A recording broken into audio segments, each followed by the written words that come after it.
down here at the boat. What would normally be mid-afternoon, it's now late afternoon because it is winter solstice.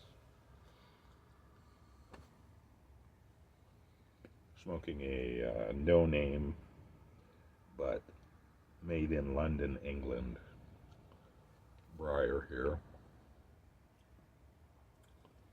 Some more of Doug's Red Rapparee.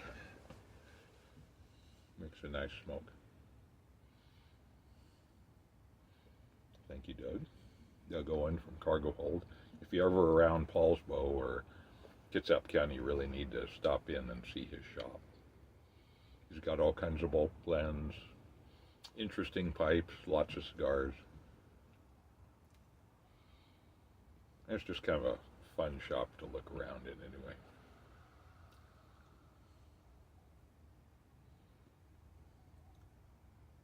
So I'm going to head over to Eastern Washington. Spend Christmas over there with a buddy of mine. I was trying to get the truck ready, and I got it back from the mechanic for the fuel line problem, the fuel line break that I just couldn't find. So then it wasn't charging. These old Dodge trucks, I tell you what pieces of crap. But I had replaced the alternator years ago, 10, 12 years ago. So it's probably due. Not that I put many miles on it. Since I've had the truck, I've only put like 25 or 30,000 on it in 12 years or more that I've had it.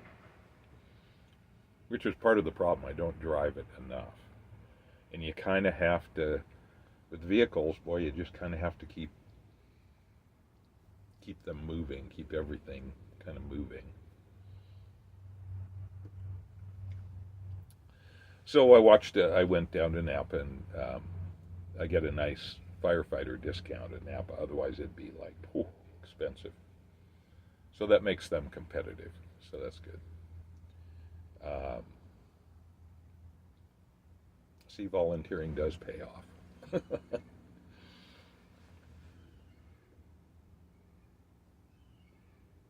So I got a used alternator rebuilt, and that serpentine belt thing. I don't know if I'm a fan of that. Although it's probably more reliable than V-belts. But when one of them goes, I kind of like that big screwdriver wedging up the alternator and then tightening the bolt down for the tension on the V-belt. Remember that? So the serpentine belt has a single tensioner. But, it's a piece of crap. It's made out of pot metal. Cast from something. Anyway. So it's a 3/8 inch square drive. So, buried down there. Where is it? So I watched a few YouTube videos. Those are pretty entertaining. There's one Canadian guy, young guy, Jacob Hurt, I think his name is. And so he did not disengage the battery positives when he went to take the alternator out. So he had a smoke and sparks. He said, whoopsies. So that might be a new term that I need to integrate into my lexicon. Whoopsies, when you do something really stupid and bad. So anyway, I have this new alternator, and I watched a few videos, and I thought, even a goofus like me could do this, right? So, of course, they all kind of skip over the loosening the serpentine belt. And so so I watched a couple of different ones, and I thought, okay, I could do this. So I did. Got the serpentine belt loose by pushing on that spring-loaded tensioner. Pop the belt off. And then I've got a nut that is just like some gorilla put that on. So I came down to the boat to get some wrenches that are better suited to that task. Well, I tell you. Anyway,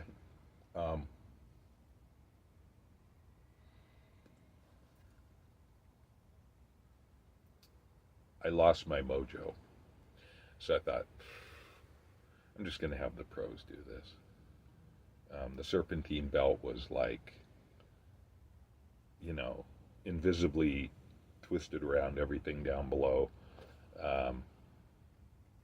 So I tried to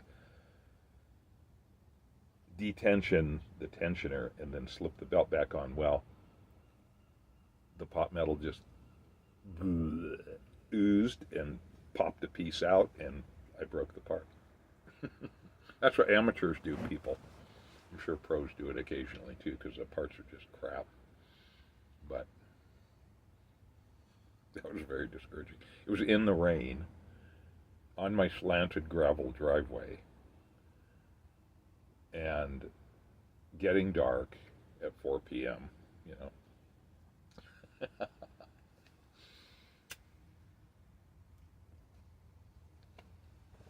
So I just closed the hood and said, screw this. So my urgency was that I would like that truck to drive over the mountains, over the Cascades, because the potential for snow on the Cascades and wanting, really aggressive tires and four-wheel drive could really come in handy and might be necessary. Well, that ain't happening because I'm leaving tomorrow. So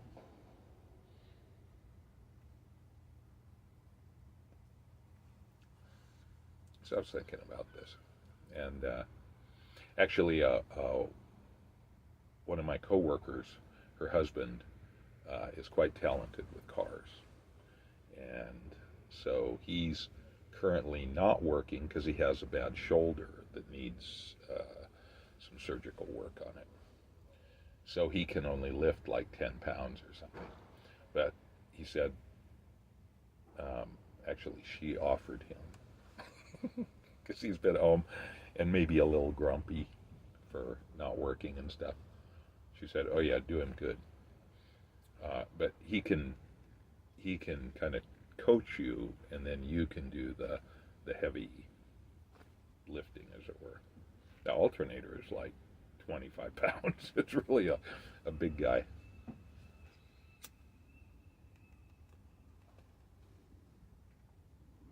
So that was good. We'll do that after I get back from Christmas.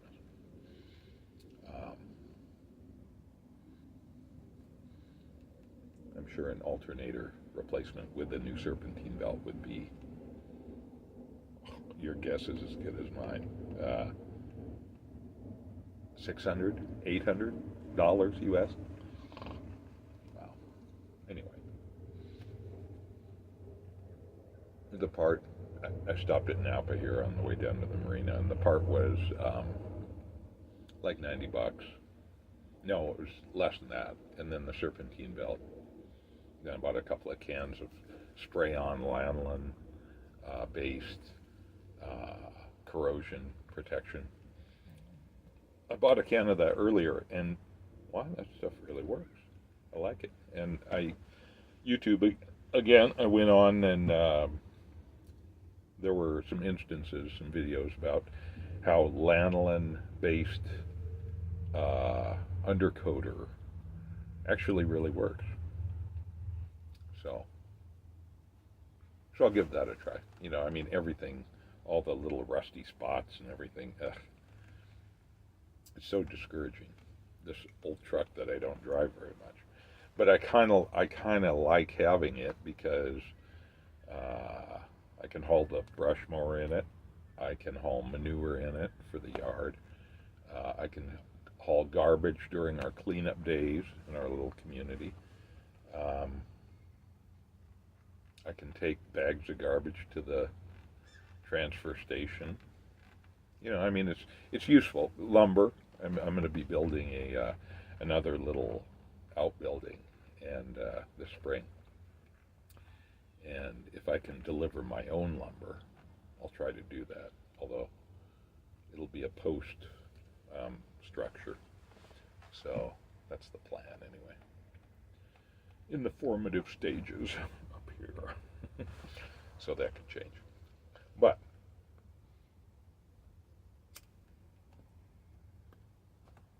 you know, these apparently simple projects like changing out an alternator get stymied by the unexpected, like the belt tensioner just turning to butter and having to be replaced. Luckily, I think it's just a one bolt thing. It's kind of hidden down under there, but it looks fairly easy. We'll see. I should see if I should replace a thermostat or something else while I'm in there. We'll see. Anyway, so this car guy is going to help me, and so I am so appreciative of that. Because, you know, the hardest thing, number one, is diagnosing, as one of the comments in an earlier video said. The hardest thing is figuring it out. What is it? What is the actual problem? Part two is, okay, there's YouTube University, but they often leave parts out, or they, for the sake of smoothness of the video or them not looking like a jackass, have gone in and sort of loosened all the bolts so they aren't stymied by that. There was one guy from Kentucky, Tennessee, Pigeon Forge. Funny guy. And he's pretty real. So that was useful for him to talk about that and be real about it, you know, rather than have it sort of staged where the hard parts or the parts that are critical fails, like I can't get the freaking bolt off, you know. No, they've dealt with that ahead of time, you know. And I guess to tell the story of getting the alternator off, that isn't critical, but it is reassuring to know that that happens to other people as well. So, which brings me to sort of the point of all this, which is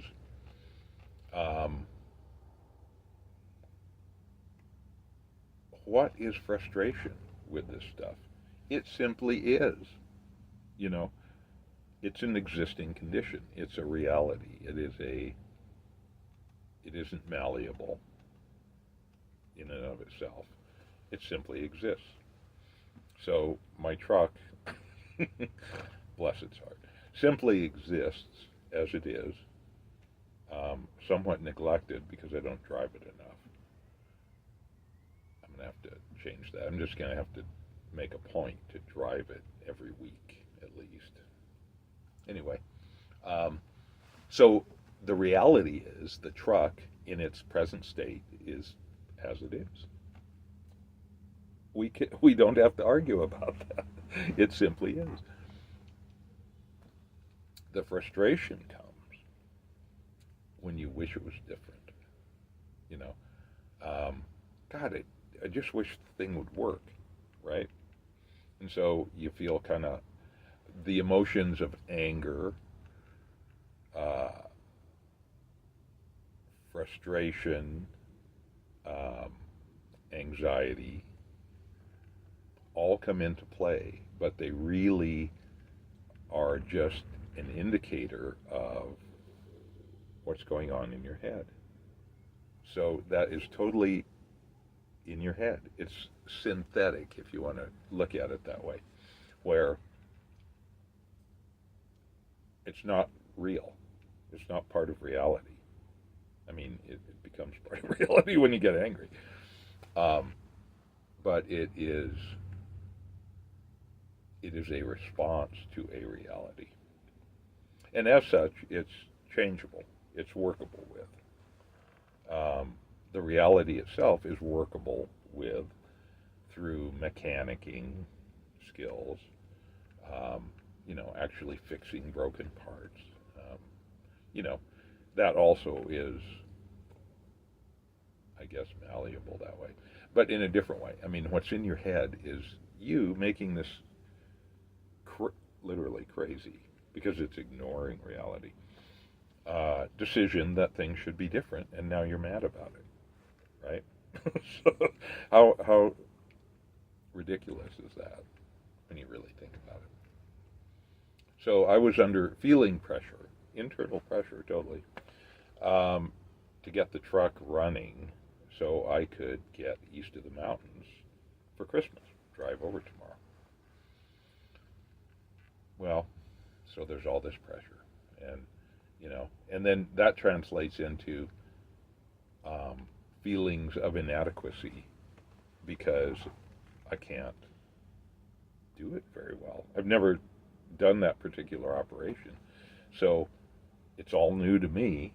YouTube University definitely helps, but it's all new. You're doing it for the first time. Anything you do for the first time has a much higher chance of you screwing it up, and it'll be much slower. So we don't really take that into consideration because we're guys. We should know this, right? We should be able to do this. That kind of goofy guy in Tennessee, he can do it. Certainly I can do it. Yeah, but he's done it a few times, and he's having his difficulties too. But the other videos where they just kind of breeze through it, is fine in its way, but it doesn't illustrate the frustration of doing something for the first time. So it's not unreasonable to feel frustrated and even angry, but that's all in your head. Those emotions are simply purely in your head. I have an older neighbor, not much older than me actually, but he's been retired for a while. And so he'll come over and we'll have a cup of coffee and talk for half an hour, 45 minutes on a regular basis. He wanted to tell me about his new little used yard tractor that he got. Very cool. So we spent the morning sitting around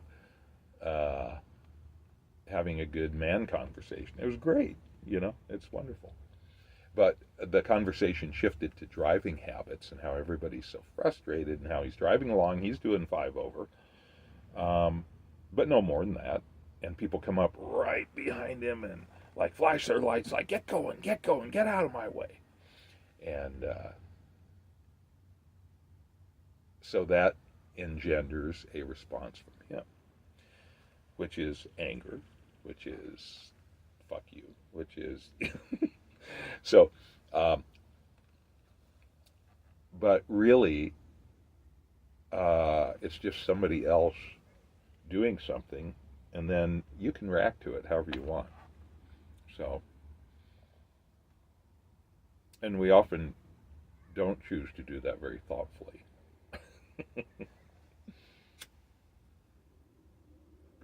And I am right up there. So if you have the time and the ability, it's good sometimes to just take a break, close the hood, and come up with an alternative. As it turns out, a friend of mine needs to go down to Portland from Seattle to pick up a new car for him. Well, that works out perfect. So I'm going to drive him down to Portland and then continue up the Columbia and then up to eastern Washington, up to Sunnyside. And so it works out perfect. Now, we could have done that in the truck. and get significantly worse mileage. And I don't really trust the truck at this point. It's let me down a bit lately. So I need to rebuild my sense of trust with that. And driving, 300 miles is maybe not the way to do that. I need to re-up my tow insurance as well, because $250 a shot is getting kind of expensive for that. So, but things kind of work out, if you let them, or your attitude changes, or somebody offers their husband to help you out, or a circumstance arises where there's mutual benefit in doing it this way instead, and gosh, it's all good, So, rather than just being reactive, you have to kind of step back, take a step back. One step is usually all it takes. And this thing is good for that. It just allows you to kind of sit and contemplate and take a mental step back. I really enjoy it for that. So, and like the boat needs all kinds of stuff. I have been neglecting that as well. So I've been enjoying my work, but it's taking up a lot of my headspace. And as I get older, I don't really have quite as much headspace. That's another problem. So it just is, Again, that's a reality. Deal with it. I'm going to be angry about it. That's a guy response. That's my response sometimes. But it's not very useful. And I think there's been some fairly recent research showing that venting, is not that useful as far as stress relief. In fact, it does virtually nothing for stress relief. And that might be when you have that stroke. So be careful.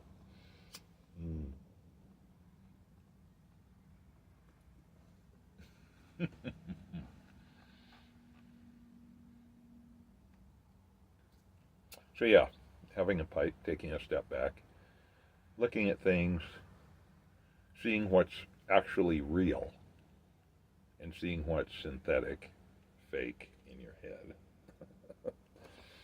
Is great, because we tend to conflate them and just make them all this reality. Well, they're not. Your head stuff is, it might as well be a computer clicking away in there, and less logical, I might add. So anyway, worry is another one of those emotions that is a sign that you're wishing it was different, rather than just dealing with the reality as it is. So to me, that is the goal, is just to be able to separate what's in your head from what's actually real in the world, and treat them accordingly. Should follow my own good advice and get rid of the damn truck. But I need a truck.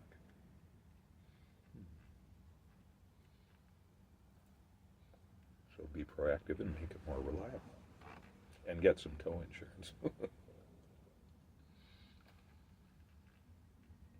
Anyway, life is good. Life is good. Sometimes we forget that, but life is good. I just love watching evening kind of come on. It's just so nice. It's kind of my favorite time to smoke a pipe.